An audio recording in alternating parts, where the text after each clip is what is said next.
কোনো রকম চোখ মুখ চেপে নিজেকে দমিয়ে নিল সে। বারিশ ক্রোধিত নয়নে তাকিয়ে আছে ল্যাপটপ স্ক্রিনে। তার চোখে মুখে আগুনের ফুলকি বেরিয়ে আসছে। বাঁকা হেসে ঠাস করে ল্যাপটপ অফ করে দিয়ে সোফায় হেলান দিয়ে বসল। মনে মনে হাসল সে। মুখে ভেসে উঠল রহস্যময় চিহ্ন, যার ধারণা করতে পারল না রোহান। বেশ বুঝতে পারছে তার স্যার গভীর কিছু ভেবে নিয়েছে, যা খুব ভয়ঙ্কর হতে চলছে এই সাইকো সাম সিত্তিশের জন্য। রোহান কিছু একটা ভেবে আটকে উঠে বলল, স্যার, এ তো সাম সিত্তিশ, চাইনিজ বক্সিং খেলোয়াড়, খুব জঘন্য একজন সাইকো কিলার। বেশ অনেক রিপোর্ট রয়েছে তার সম্পর্কে। একে মারার জন্য পুলিশ, ইনচার্জ, টিভি সবাই অনুসন্ধানে রয়েছে। একে ইনকাউন্টার করার অনুমতি রয়েছে, কিন্তু কোনো না কোনো কারণে সেটা হয়ে উঠছে না। খুব খারাপ ড্রাগস ডিলার। আর কিছু বলে না। রোহান ভীতু মুখ করে তাকালো তাদের স্যারের দিকে, যে আয়েশ করে হেলান দিয়ে বসে আছে। কোনো ভাব আবেগ বোঝা যাচ্ছে না। বারিশ পুনরায় কিউব মিলাচ্ছে। থেমে থেমে শান্ত গলায় বলে উঠল, দীর্ঘদিন যাবত তুমি এখানে কাজ করছো রোহান, তাই আমার দ্বিতীয় পদক্ষেপ কি সিদ্ধান্ত নিয়েছি বেশ বুঝতে পারছো নিশ্চয়ই। পরবর্তীতে নতুন করে রিপিট করা আমার পছন্দ নয়, তাই সময় মতো সব হয়ে যাওয়া চাই, প্ল্যান অনুযায়ী। Got it? রোহান থতমত খেয়ে ভীতু গলায় মিনমিন করে বলে উঠল, স্যার, সান সিত্তিশ একজন হাতে কলমে সার্টিফিকেট প্রাপ্ত পাগল, যে ঠিক ভুল ভাবতে জানে না। না মানে যদি ম্যামের কোনো ক্ষতি করে বসে। রোহান কথাটা সম্পূর্ণ করতে পারলেও নিজ আত্মরক্ষা করতে পারেনি। বারিশ রেগে সিংহের ন্যায় গর্জে হাতের কিউবটি ছুঁড়ে মারে রোহান বরাবর। সাথে সাথে রোহানের কপালে দেখা যায় বিশাল বড় বিস্ফোরণ। রোহান কপাল চেপে কুঁকড়ে উঠে কুজু হয়ে বসে পড়ে। বারিশ সোজা হয়ে দাঁড়িয়ে হিসিয়ে বলে উঠল, বারিশের জানের ক্ষতি করার মতো শক্তি এখন এই পৃথিবীতে জন্ম নেয়নি রোহান। পরবর্তীতে ভেবে কথা বলবে। কি বলছো তুমি, আর কাকে বলছো? বারিশ খান আর তার জানকে আঘাত করা দুটো অসম্ভব। একজন গার্ডকে ইশারা করে আইস ব্যাগ এনে রোহানের হাতে দিল। রোহান সেটা কপালে চেপে মাথা নাড়িয়ে তাড়াহুড়ো করে বলে উঠল, ইয়েস ইয়েস বস। বারিশ শয়তানি হাসি দিয়ে বলে উঠল, দুটো ভাবনার আলাদা আলাদা শাস্তি। যদি প্রথম ভাবনার মতো হয় তাহলে বিশিষ্ট খেলোয়াড় সান সিত্তিশের মৃত্যু খুবই সাদামাটা হবে, যাতে তেমন কোনো যন্ত্রণা হবে না। যেমনটা সাধারণ অন্যদের সাথে হয় ঠিক তেমনই হবে। এমনও হতে পারে শাস্তি পেয়ে নিজের জীবন ভিক্ষা পেয়ে নিজ দেশে ফিরে যাবে। আর দ্বিতীয়টা হয় খানিকের মাঝে হিংস্র বাঘের ন্যায় এদিক সেদিক ঘাড় বাঁকিয়ে চোখ বুজে নিল। তাহলে খুব কঠিন মৃত্যু হবে, এবং সেটা আমার হাতে, দা বারিশ খানের হাতে। ইতিহাস রচিত হবে। এতটা জঘন্য দিন হবে সেই দিন। পৃথিবীর প্রতিটি মানুষ লাইভ শো দেখবে সান সিত্তিশের মৃত্যু। শুধুমাত্র একটু কষ্ট করতে হবে আমাকে, আর সব পরিকল্পনা মাফিক। ঠুস। কথাটা বলে রহস্যময় হাসি হাসে বারিশ। রোহান কপালে হাত দিয়ে বারিশের কথার মানে বোঝার চেষ্টা করল। প্রথম কথার মানে বুঝলেও শেষের দিকটা বুঝতে অক্ষম সে। তার স্যার তো কখনো কাউকে নিজ হাতে মৃত্যু তো দূরের কথা, শাস্তি পর্যন্ত দেয়নি। তাহলে কি মানে দাঁড়ায় শেষের কথাটার? স্যার তো ম্যামের কাছে ওয়াদাবদ্ধ, তাই ম্যাম না চাইলে দুনিয়া এদিক সেদিক হলেও কখনো তাদের স্যার ওয়াদা খেলাপ করে কাউকে নিজের হাতে মারবে না। তাহলে কি বলছেন স্যার? তার ওপর শেষের কথাটার মানে কি হতে পারে? বিষয়টি ভাবতে ভাবতে রীতিমতো ঘাম ছুটিয়ে ফেলেছে, কিন্তু তার এত বুদ্ধি কোনো কাজে আসছে না। এখন সে নিজেকে মনে মনে বকতে শুরু করলো। এত বছর কাজ করেও স্যারের রহস্যময় কথার মানে বুঝতে পারল না সে। ধিক্কার জানায় সে তার প্রশিক্ষণকে। এখন যতক্ষণ স্যার না বলবে ততক্ষণ হাজার ভেবেও এই রহস্যের বেড়াজাল থেকে রহস্য উন্মোচন করতে পারবে না সে। ক্রিং ক্রিং শব্দ করে মোবাইল বেজে উঠতে বারিশ গম্ভীর দৃষ্টিতে মোবাইলের স্ক্রিনে তাকাতে সাথে সাথে চোখ দুটো শীতল হয়ে যায়। বাড়ি থেকে মিসেস মিথিলা খান কল করেছেন। রূপের কিছু কি হয়েছে? ঝটপট মোবাইল রিসিভ করে কানে ধরে শান্ত কণ্ঠে সালাম দিতে অপর পাশ থেকে মিসেস মিথিলা সালামের জবাব দিয়ে উত্তেজিত হয়ে বলেন, কোথায় তুমি বারিশ? জলদি বাড়িতে আসো। রূপ খাবার খাচ্ছে না, বলেছে তুমি বাড়ি না আসলে সে খাবার খাবে না। এক কথায় তোমাকে এখন রূপ বাড়িতে চায় মানে চায়। তুমি না আসলে পানিটুকু খাবে না নাকি জিদ ধরেছে। আধা ঘন্টা পর আসবে বলে 2 ঘন্টা লাগিয়ে ফেলেছ, তা নিয়ে রূপ মনোব্রত করেছে। এসব কি বারিশ? তুমি তো জানো রূপের ওপর দিয়ে কি গিয়েছে, তা দেখার পর রূপ খেতে পারবে না, আর তুমি কিনা বাড়িতে নেই, জলদি বাড়ি আসবে। বারিশ শান্ত গলায় বলল, ওকে আমি আসছি বলে মোবাইল কেটে দিয়ে বড় বড় পা ফেলে দরজার দিকে। হঠাৎ থেমে সামনের দিকে তাকিয়ে কুটিল হেসে বলে উঠল, জাল বিছিয়ে রাখো, কারণ খুব শীঘ্রই সুনুপুটি ফাঁদে আটকাতে চলেছে। কথাটা বলে চোখের সানগ্লাস পরে বেরিয়ে যায় বারিশ। সেদিকে তাকিয়ে রইল রোহান। মনে মনে আফসোসের সুরে বলে উঠল, ইস, বেচারা সাইকো সান। হাজার মানুষের আকুতি হয়তো আল্লাহ তাআলা শুনেছেন, তাই তো মৃত্যু তাকে এত দূর মাতৃভূমি থেকে এই অপরিচিত দেশে টেনে নিয়ে এসেছে। মানুষ ঠিকই বলে, সময় এক সময় মানুষকে এমন জায়গায় দাঁড় করিয়ে দিবেন যেখান থেকে রক্ষে পাওয়ার কোনো কুল কিনারা অবশিষ্ট থাকবে না। যদি বারিশের দ্বিতীয় ভাবনার মাঝে পড়ে এবং এমন কোনো কাজ করে, তাহলে সান ছিত্তিশের খুব জঘন্যভাবে মৃত্যুর লেখা আছে কপালে। কত ভালোবাসেন তাদের স্যার ম্যামকে। যদি এমন কিছু হয় যা সে বারিশের শেষের কথা থেকে ধারণা করেছে, তাহলে সত্যি রোহান কল্পনা করতে অক্ষম কি হতে পারে সান ছিত্তিশের সাথে। নিজ রুমের বিছানায় গুটিসুটি মেরে বসে আছে রূপ, তারই পাশে বসে আছেন মিসেস মিথিলা আর রিনি। দুজনে দীর্ঘ সময় ধরে রূপকে এটা সেটা বলে মন ভোলানোর ব্যর্থ চেষ্টা চালিয়ে যাচ্ছেন। এখন শরীরের জ্বর নেই, সেটা সেরে গিয়েছে বারিশ থাকাকালীন। এখন সে বেশ সুস্থ, কিন্তু মনের ভয়টা থেকে থেকে তাজা হয়ে উঠছে, যা চাইলেও ভোলা যায় না। মিসেস মিথিলা অনেক চেষ্টা করে খাওয়াতে ব্যর্থ হয়েছেন। এটা নতুন নয় রূপের জন্য। কখনো এমন অপ্রত্যাশিত জিনিস দেখলে সে বেশ কিছুদিন যাবত ট্রমায় চলে যায়। খেতে পারে না, ঘুমাতে পারে না, সবসময় সেই জিনিসটাই চোখে ভেসে বেড়ায়। এখনও তেমনই হয়েছে। সেদিনের ভিডিও দেখে সে ট্রমায় চলে গিয়েছে। কিছু খেতে গেলে বমি পায়। সবসময় সেই মানুষটির পিস পিস করা রক্তাক্ত শরীর ভেসে উঠতে বমি করতে করতে অনেক বেশি অসুস্থ হয়ে পড়ে। এমনটা তার আগেও হয়েছে। রূপের বয়স যখন 16, তখন একবার টিভিতে সে জম্বি মুভি দেখেছিল। সেখানে জম্বিটা একটা মানুষের শরীর কামড়িয়ে খাচ্ছিল। মানুষটির রক টেনে শরীরের নাড়িভুড়ি ছিঁড়ে খাচ্ছিল। সি কি বিশ্রী আর ভয়ঙ্কর দৃশ্য, ভাবতে এখনও গা শিউরে ওঠে এবং বমি পায়। এই দৃশ্য দেখার পর টানা 1 মাস কেউ তাকে ঠিকঠাক কিছু খাওয়াতে পারেনি। ভয়ে এবং অতিরিক্ত বমি, জ্বরে হাসপাতালে ভর্তি হতে হয়েছে দীর্ঘদিন। এরপর থেকে এসব জিনিস, হরর মুভি, সাইকোলজি মুভি থেকে সে 100 হাত দূরে দূরে থাকে, কখনো দেখে না। কিন্তু বাস্তবে এমন কিছু দেখতে পেয়েছে, তা ভাবতেই শরীরের লোমকূপগুলো পর্যন্ত তাকে চিৎকার করে বলে ওঠে, রূপ ভয় পা। বারিশ পাশে থাকলে রূপের ভয় গায়েব হয়ে যায়। কিন্তু এই নিষ্ঠুর স্বামীটা অসুস্থ বউকে রেখে কোথায় রয়েছে? কতটা নির্দয়।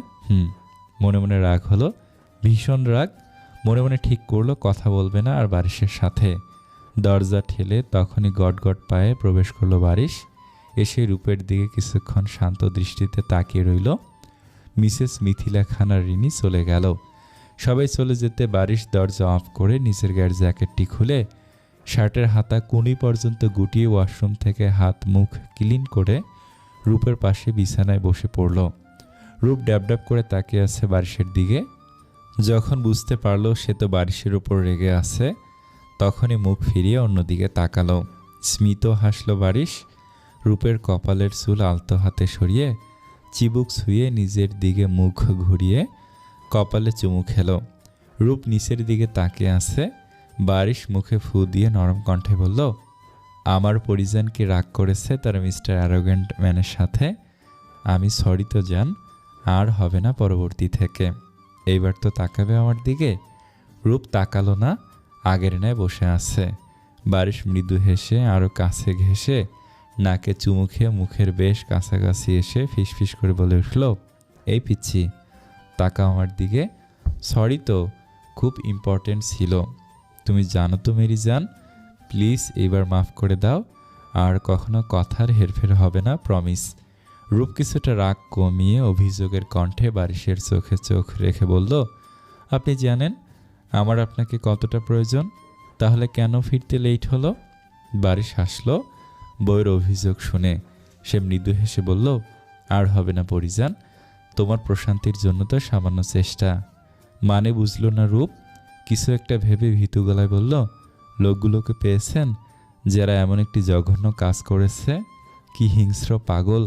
কেউ কি এমন করে কাউকে মারে?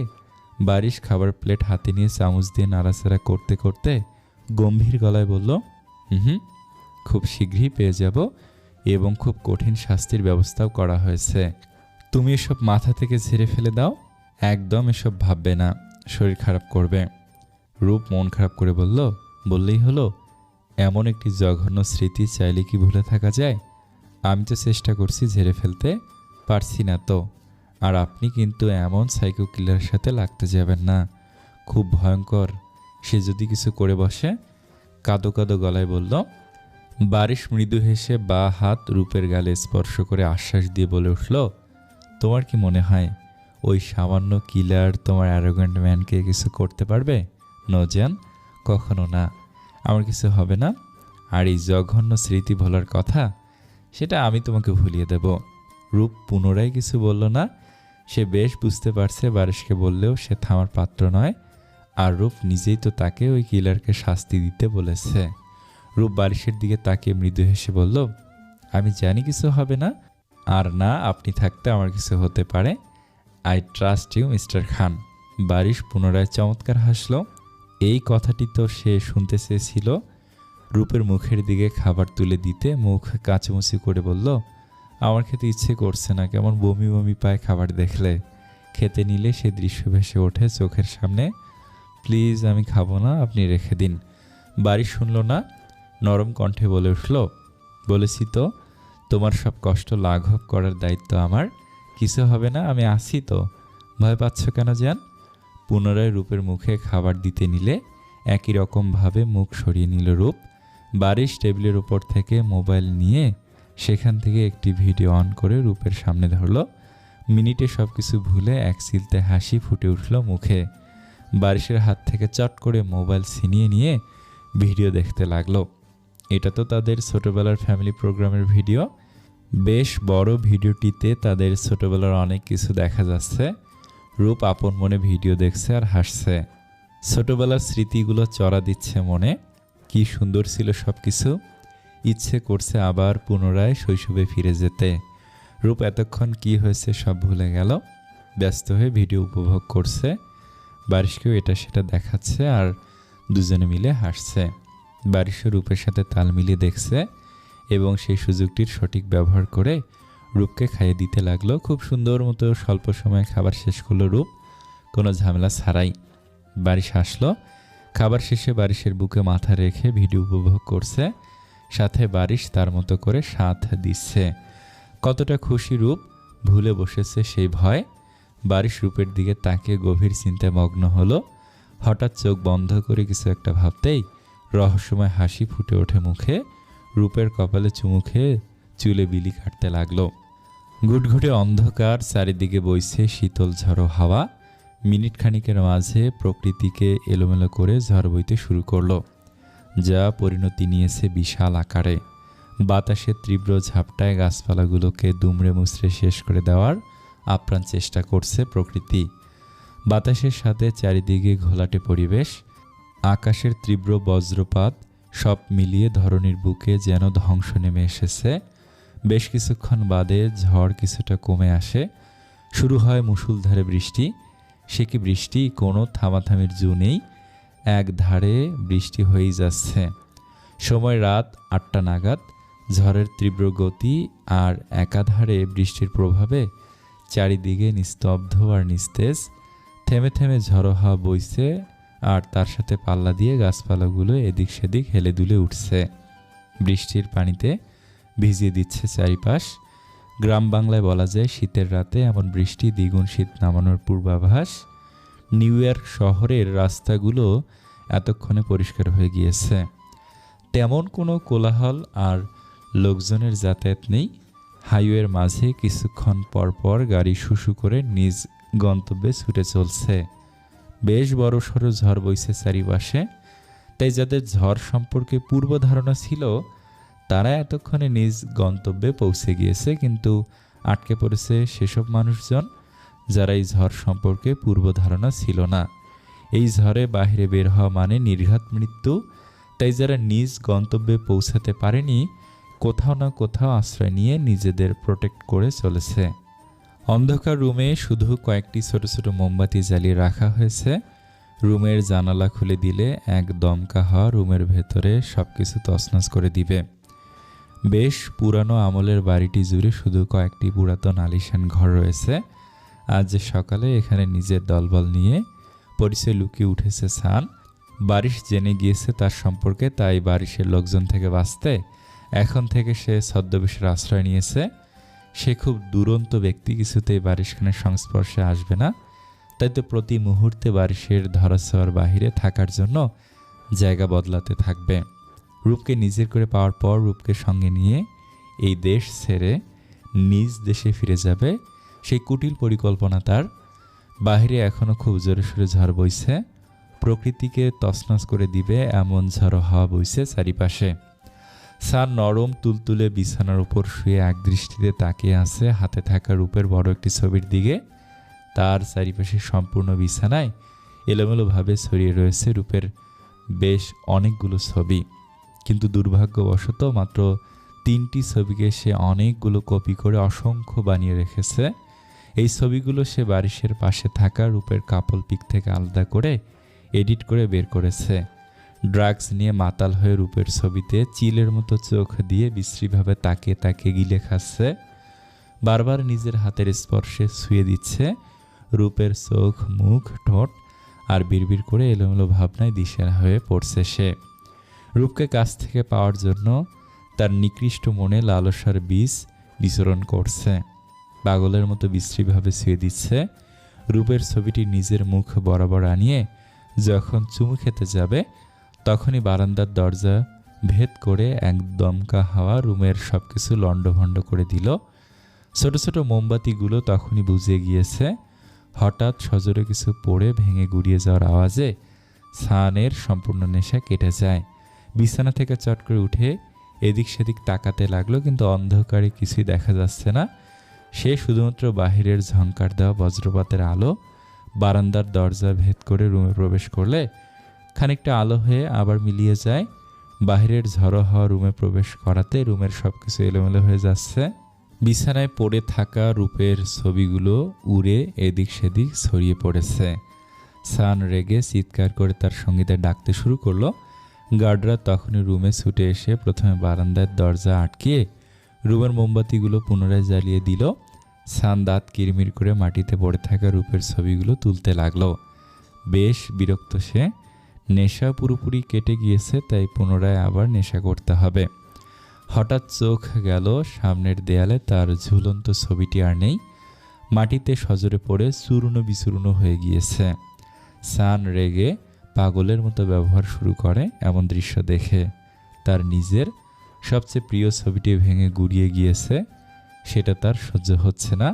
চিৎকার করে গার্ডদের ধমকাতে লাগলো। সকলে এমন দৃশ্য দেখে বেশ ভয় পেল। সান নিজের ছবিটি হাতে নিয়ে ভালো করে দেখতে লাগলো। সম্পূর্ণ ছবিটি ভেঙে গিয়েছে। এটা সানের সবচেয়ে প্রিয় একটি ছবি। গতবার অস্ট্রেলিয়ার সবচেয়ে বড় আর্টিস্ট দিয়ে খুব সুন্দর কারুকার্যের মাঝে ছবিটি আর্ট করিয়েছে। নিজের ছবিটি এমন ভেঙে গুড়িয়ে যাওয়া, নিজের ধ্বংসের আগাম দৃশ্য দেখতে পাচ্ছে সে। একটি কাঁচ ভাঙা উঠিয়ে একজন গার্ডের গলা চেপে ধরে হিসিয়ে বলল, আমার অস্তিত্ব ভেঙে গুড়িয়ে যাচ্ছে আর ইউ ফুল দেখে মজা নেওয়া হচ্ছে। এখনই ছবিটি রিপেয়ার করিয়ে আনবে। আমার এটা ঠিক আগের মতো চাই। আমার ধ্বংসের চিন্তা যে করে তার ধ্বংসের কারণ আমি হব। সব কিছু শেষ করে ধ্বংসস্তূপ বানিয়ে দেব। নিজের মতো করে পাগলের মতো প্রলাপ করছে। গার্ড ভয়ে মাথা নাড়িয়ে ছবিটি নিয়ে রুম ত্যাগ করেন। সান রূপের ছবিটি হাতে নিয়ে মিস্টার রিপনের কথা ভাবতে শুরু করেন। এটা কোনো মেয়ে নয়, স্বয়ং জলজান্ত মৃত্যুর ফাঁস, যা তিলে তিলে আপনাকে শেষ করে দিবে বস। কথাটা মনে পড়তে সান উচ্চস্বরে হেসে উঠল, পাগলের মতো বিড়বিড় করে বলে উঠল, তুমি আমার তৃপ্তি বেবি ডল, ধ্বংস নয়। তোমাকে নিজের আলিঙ্গন করা আমার জীবনের সবচেয়ে বড় সফলতা। খুব শীঘ্রই তোমাকে নিজের করে খুব দূরে নিয়ে যাব, দা বারিশ খানের থেকে খুব দূরে। প্রিয়সী বিনা ধুকে ধুকে মরবে দা বারিশ খান। আহ, কি শান্তি! এই প্রশান্তির জন্য খুব শীঘ্রই তোমাকে আমার হতে হবে বেবি ডল। আর কোনো অপেক্ষা নয়, শুধু শুভক্ষণের অপেক্ষা।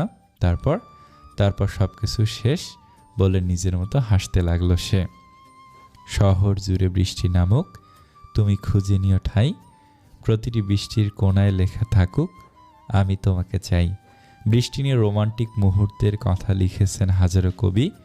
প্রতিটি কথা ছুঁয়ে গিয়েছে হাজারো প্রেমিক অপ্রেমিকের মনে। এমনই একটি বৃষ্টিমুখর পরিবেশ উপভোগ করছে বারিশ আর রূপ। বারিশের মুখে অদ্ভুত সুন্দর হাসি, আর তার জন্য 2 লাইন বলা ছোট্ট কবিতাটি মনে অন্যরকম শিহরণ খেলে গেল। রুমের বড় থাইয়ের পাশের ডিভাইনের ওপর বসে আছে বারিশ, আর তার কুলে মাথা রেখে বৃষ্টিবিলাস করছে রূপ। অন্ধকার রুম, এতক্ষণ জ্বলন্ত সব লাইট অফ করে এখানে এসে পর্দা ঠেলে দুজনে একসাথে প্রকৃতির অপরূপ সৌন্দর্য উপভোগ করছে। বাহিরে অন্ধকার, থেকে থেকে বিদ্যুৎ চমকানো, সব মিলিয়ে অসাধারণ মুহূর্ত। থাইয়ে এসে পড়া বৃষ্টির ছোট বিন্দুগুলো ছুঁয়ে ছুঁয়ে পড়ছে। হঠাৎ দমকা হাওয়া সেগুলোকে ছড়িয়ে দিচ্ছে। সে দৃশ্য চেয়েছে দেখছে রূপ। বারিশ রূপের আর তার শরীরে জড়িয়ে রাখা লাল চাদরটা আরেকটু গভীরভাবে জড়িয়ে নিল। রূপের কানে আলতো করে ঠোঁট চেপে ছেড়ে দিল। কেঁপে উঠল রূপ। সেদিকে তাকিয়ে মৃদু হাসে বারিশ। কণ্ঠে মাধুর্য এনে বলে উঠল, রূপজান, আমার না খুব আদর আদর পাচ্ছে। ইচ্ছে করছে তোমার রসগোল্লার মতো রসালো গাল দুটো কামড়িয়ে খেয়ে ফেলি। বারিশের কথায় নাক কোঁচকালো রূপ। মুখে বিরক্তি ঢেলে গম্ভীর কণ্ঠে বলে উঠল, একদম দুষ্টুমি করবেন না মিস্টার খান, তাহলে এই বৃষ্টির রাতে আপনাকে দিয়ে শিউলি ফুল পাড়িয়ে আনবো, তাও আবার বাগানের সবচেয়ে উঁচু গাছ থেকে। রূপের কথায় হাসল বারিশ। মুখটাকে দুঃখী দুঃখী করে বলে উঠল, পাষাণ পরিজান, একটুও মায়া নেই? হাসল রূপ। নিচু স্বরে বলে উঠল, আমি আপনার মতো এত নির্লজ্জ নই। বারিশ রূপের মুখটা নিজের দিকে টেনে ঠোঁটে ঠোঁট বসিয়ে দিল। বেশ কিছু সময় বাদে ছেড়ে বলল, এর থেকে 1000 গুণ নির্লজ্জ হতে পারি শুধু তোমার জন্য, কিন্তু আমার নির্লজ্জের ভার বহন করা তোমার মতো চুনোপুটির কাম্য নয়। রেগে উঠল রূপ। বারিশের বুকে কিলঘুষি মেরে বলে উঠল, আপনি সত্যি নির্লজ্জ, আজকে মেরেই ফেলবো আপনাকে, অসভ্য ছেলে মানুষ। ঘর কাঁপিয়ে হেসে উঠল বারিশ। রূপের হাত দুটো শক্ত করে চেপে ধরে নিজের বুকের মাঝে ঠেকালো। চমৎকার হেসে নাকে নাক ঘষে বলে উঠল, তোমার জন্য আমার নির্লজ্জ হয়ে 1000 বার মরতেও রাজি আছি আমি। I love you. হাসল রূপ। মিষ্টি মিষ্টি কথার জালে ফাঁসানো কেউই মিস্টার অ্যারোগ্যান্ট থেকে শিখে নেওয়া উচিত। এমন বৃষ্টি ভেজা রাতে হাজারো দুষ্ট মিষ্টি খুনসুটিতে মেতে উঠল দুজন। রাত গভীর হচ্ছে, সাথে চারিদিকের হিমশীতল হাওয়া বাড়ছে। ঝড়ের গতি কমে এসেছে, আকাশ জুড়ে শুধু ঝিরিঝিরি বৃষ্টির বিচরণ। এমন একটি রাতে অলস ভাবনাগুলো ঘুম ঘুম চোখে অনুভব। রূপ বারিশের সাথে গল্প করতে করতে অনেকক্ষণ আগেই বারিশের বুকে নেতিয়ে জাপটে ধরে ঘুমিয়ে পড়েছে। সে তখন থেকে এক দৃষ্টিতে তাকিয়ে আছে বারিশ তার পরিজনের মুখের দিকে। রূপের কপালে চুমু খেয়ে সযত্নে কোলে তুলে নিয়ে বিছানার দিকে অগ্রসর হলো। নরম তুলতুলে বিছানায় খুব সাবধানতার সঙ্গে রূপকে শুয়ে দিয়ে নিজে রূপের পাশে শুয়ে পড়ল, রূপকে বুকে জড়িয়ে। রূপের দিকে দৃষ্টি রেখে মৃদু হেসে শক্ত করে জড়িয়ে ঘুমের দেশে তলিয়ে গেল সে। মাঝরাতে হঠাৎ ঘুম ভেঙে গেল বারিশের। বুকের মাঝে গরম কিছু অনুভব হচ্ছে। চমকে তাকালো বুকের সাথে লেপ্টে গভীর নিদ্রায় মগ্ন তার প্রেয়সীর দিকে। উদ্বিগ্ন হয়ে আলতো হাতে রূপের কপাল ছুঁয়ে দিতে বুঝতে পারলো আবারও জ্বর এসেছে। লাইট জ্বালিয়ে পাশের টেবিল থেকে জ্বর মাপার যন্ত্রটি নিয়ে জ্বর মাপিয়ে দেখলো তেমন বেশি জ্বর নয়, কিন্তু যে কোনো সময় শরীর কাঁপিয়ে ভীষণ জ্বর উঠতে পারে। বারিশ খুব চিন্তিত হলো, সন্ধ্যায় ঔষধ খাওয়ানোর পরেও কেন জ্বর আসবে। ডাক্তার কি ঠিক ওষুধ দেয়নি? কথাটা ভাবতেই মিনিটে রেগে উঠল বারিশ।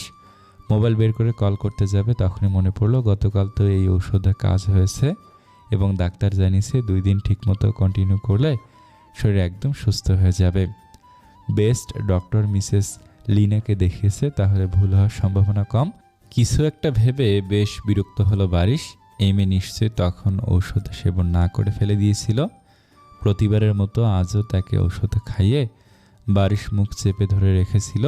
রূপ মুখ কুঁচকে এমন একটি ভাব নিল যে সে ঔষধ খেয়ে নিয়েছে, কিন্তু সত্যি বলতে সে মুখের কোণে ঔষধ রেখে দিয়েছিল আর সুযোগ বুঝে তা ফেলে দিয়েছে। এই মেয়ের ঔষধ খেতে কি সমস্যা বারিশ বুঝতে পারে না। বারিশ পুনরায় ওষুধ নিয়ে রূপকে বুকের সাথে জড়িয়ে ধরে মুখে ওষুধ পুড়িয়ে পানি দিয়ে মুখ চেপে ধরল। ঘুমের মাঝে রূপ চোখ মুখ খিচে বিরক্তি প্রকাশ করল। বারিশের হাত ছাড়িয়ে ঔষধ ফেলে দিতে চাইছে। বারিশ শক্ত হাতে মুখ চেপে রাখল। যতক্ষণ না ঔষধ গিলছে ঠিক ততক্ষণ। কি বজ্জাত মেয়ে, ঘুমের মাঝেও ফাঁকিবাজি করার ধান্দা। ঔষধ খাওয়া শেষ হলে বারিশ মুখ থেকে হাত সরিয়ে আনে। হাত সরাতে ঘুমের ঘোরে রূপ ঠোঁট উল্টিয়ে বলে উঠল, পচা কোলবালিশ। হাসল বারিশ। রূপের গালে হাত রেখে নাকে নাক ঘষতে লাগলো। আলতোভাবে রূপের ঠোঁটে নিজের ঠোঁট ছুঁয়ে দিল। রূপ এইবার ঘুমন্ত অবস্থায় চোখ মুখ খিচে নিল। আধো আধো চোখ খুলে বারিশের দিকে তাকিয়ে নাক ফুলিয়ে বলল, এক চিমটি লজ্জা করুন মিস্টার খান, সব সময় শুধু চুমাচুমি করা। আপনি বড্ড বেশি নির্লজ্জ মিস্টার খান, খুব খুব খুব বেশি। কথাটা বলে পুনরায় ঘুমের দেশে তলিয়ে গেল রূপ। বারিশ বুঝতে পারল ঘুমের ঘোরে এসব বকছে। বারিশ নিঃশব্দে হাসল। রূপের কপালে অধর ছুঁয়ে বুকের সাথে চেপে ধরল। তার বুকের প্রশান্তি, সুখে থাকার একমাত্র মূল্যবান ঠিকানা তার রূপজান, তার প্রাণভোমরা, তার অস্তিত্ব। রাত পেরিয়ে নতুন ভোর, সূর্য উঠেছে ডিমের কুসুমের মতো দেখতে তাকে। চারিদিকে প্রকৃতি নতুন দিনের সূচনায় ব্যস্ত। পাখির কিচিরমিচির করছে, তার শব্দে প্রকৃতিকে আরও মনোরম করে তুলছে। গতরাতের একাধারে মুষলধারে বৃষ্টি আর ঝড়ের ইতি টেনে প্রভাত হতে চকচকে সতেজ সূর্য ওঠে ধরণীর বুকে। গতরাতের সেই গা ঝমঝম পরিবেশ, গম্ভীর আকাশ এখন নেই। নতুন দিনের সাথে আকাশ যেন খুশিতে চকচক করছে, তাই তো তার বুকে এবং মনে কোথাও আধার নেই। শীতের সকাল, গতরাতের বৃষ্টির ফলে বাতাসের সাথে ভেসে আসছে শুদ্ধ মিষ্টি গন্ধ। চারিপাশের গাছপালা থেকে শুরু করে সবকিছু দেখতে খুব সুন্দর এবং সতেজ লাগছে। প্রতিটি জিনিসের ওপর শিশির বিন্দুর ন্যায় পানি জমেছে। বাগানের রঙিন পাতাযুক্ত গাছগুলো দেখতে অদ্ভুত সুন্দর লাগছে। ফুলগুলোতেও বিন্দু বিন্দু পানি, যা মালি খুব সযত্নে শুকনো কাপড় দ্বারা শুকিয়ে রাখছে। বাগানের একপাশে ছোট সবজি বাগানে ছোট ছোট লাল টমেটো চাষ করা হয়েছে। বিন্দু পানিতে কি অসাধারণ লাগছে দেখতে। দুজন মালি দিয়ে সেখান থেকে বেশ কয়েকটি টমেটো পাড়িয়ে ঝুড়ি ভর্তি করে নিল বারিশ। একজন রাঁধুনিকে বলে টাটকা টমেটোর সস তৈরি করে নিতে। তারপর সে রূপের জ্বর কেটে গিয়েছে কিনা সেটা দেখল। সেই রাতে খাবারের প্রতি বড্ড উদাসীন হয়ে পড়েছে এই কদিনে মেয়েটা। জ্বরের সময় মুখে কেমন সব কিছু বিষাদ লাগে, এই সময় টক খেতে ভালো লাগে তার। আর টমেটোর সস রূপের ভীষণ প্রিয়। 12 মাস তার খাবার টেবিলে টমেটোর সস চাই, আর সেটা যদি হয় শুদ্ধ ঘরের তৈরি তাহলে তো কথাই নেই। তাই তো সকাল সকাল ব্রেকফাস্ট করার জন্য মালিকে দিয়ে টমেটো নিয়ে আসতে বলে বারিশ। খাবার টেবিলে চুপচাপ বসে আছে রূপ। ঘুম থেকে উঠে আবদার করে বসেছে, আমি বেশ সুস্থ আছি মিস্টার খান, সাথে মনটা ভীষণ ভালো, তাই চাইছি ভার্সিটি থেকে ট্যুরে নিয়ে যাচ্ছে, সেখানে আমিও যাব। বারিশ প্রতি উত্তরে পরিষ্কারভাবে না বলে দিল। রিনি যাবে বলে সে গেলে কি সমস্যা? এই নিয়ে এলাহি কাণ্ড বাঁধিয়ে বসেছে রূপ। বারিশ প্রচণ্ড ক্ষিপ্ত। রূপের কিছুতে যাওয়া চলবে না। সে চাইলে নিজের সাথে করে রূপকে নিয়ে যেতে পারে, কিন্তু সে যাবে না। রূপ খুব বিরক্ত করছিল ঘুম থেকে উঠেই যখন শুনতে পেল রিনি যাচ্ছে। বারিশের মূল উদ্দেশ্য বুঝতে সময় লাগলো না। মূলত রিনি যাচ্ছে বলে রূপের মন আশপাশ করছে যাওয়ার জন্য। তাই বারিশ রিনির যা বন্ধ করে দিল। কোনো প্রতিউত্তর করেনি রিনি, শুধু অসহায় দৃষ্টিতে তাকিয়েছিল বারিশ নামক ভীষণ রাগী তার ভাইয়ের দিকে। বারিশ জানিয়ে দিয়েছে কয়েকদিন বাদে ফ্যামিলি ট্যুরে যাবে, তাই এখন কোথাও যাওয়া চলবে না। রূপ আর লাফালাফি করলো না, সে জানে বারিশ কোনো কারণ ছাড়া নিষেধ করবে না। আর ভার্সিটি থেকে গেলে সে তো বারিশ আর 100 গার্ড নিয়ে যেতেই হবে, তাই শুধু শুধু বিষয়টি গোলালো না রূপ। বারিশ রূপকে খাইয়ে দিতে লাগলো, আর রূপও ভালো মেয়েদের মতো চুপচাপ সব খেয়ে নিচ্ছে। আজ দীর্ঘ 2 দিন পর সে খেতে পারছে, তাই এক প্রকার গপাগপ খেয়ে যাচ্ছে। টেবিল ভর্তি পছন্দের খাবার থেকে দূরে থাকা কারোর পক্ষে সম্ভব নয়।